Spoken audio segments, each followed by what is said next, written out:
Bahkan pernah ya satu saat itu ketika saya sedang membongkar kasus pencucian uang yang 349 Kasus itu. 349 triliun ya. Kan dari sekian banyak daftar masuk juga ke Kejaksaan Agung. Ada yang kemudian semacam di OTT oleh Kejaksaan Agung di bandara. Sudah diberitakan kesalahannya ini, barang-barangnya yang disita ini, inisial pelakunya ini gitu. Kaget Kementerian Keuangan. Ternyata sampai sekarang tidak jelas kabarnya. Kenapa? Karena waktu itu memang ada lobby-lobby dari Menteri Keuangan, ada dari Kementerian Keuangan, ya bisa juga Menteri Keuangan, agar itu tidak dilanjutkan. Kenapa saya tahu? Karena juga ke saya, juru lobbynya tuh orang DPR, orang penting di DPR, Pak. Tolong, Pak Jaksa Agung tuh akan mendengar kalau Pak Mahfud bilang. Orang DPR itu menemui Bapak? DPR, ya, Oke. menemui saya.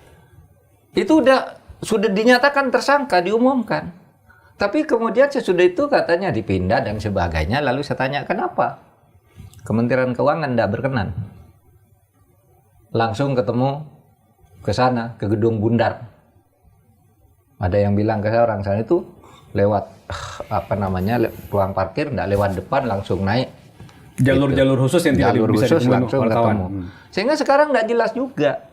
Nah, dalam pengalaman lain saya katakan seperti saya katakan tadi, ada orang diduga ini banyak sekali melakukan langkah-langkah pencucian uang di bea cukai, di pajak dan sebagainya. Inilah orangnya, dari 300 surat yang disampaikan ini namanya yang ini terlibat di sini, di sini, di sini.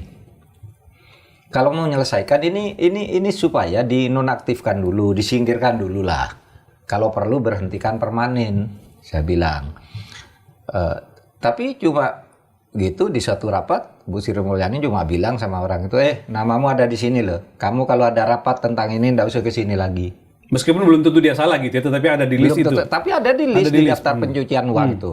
Ya, daftar pencucian itu kan agregat uang masuk dari sini, terkirim ke sini sekian, ke sini sekian. Data transfernya kelihatan. Data transfernya dia sering masuk di situ. Gitu. Ada yang bilang, lah itu kan pejabat eselon 1 harus diberhentikan presiden. Enggak, pejabat eselon 1 itu diberhentikan oleh menterinya, yang buat kepres presiden. Yang buat SK-nya presiden, tapi pasti datang usulnya tuh dari menteri gitu, sehingga tidak ada kesulitan birokrasi sama sekali sebenarnya kalau memberhentikan itu.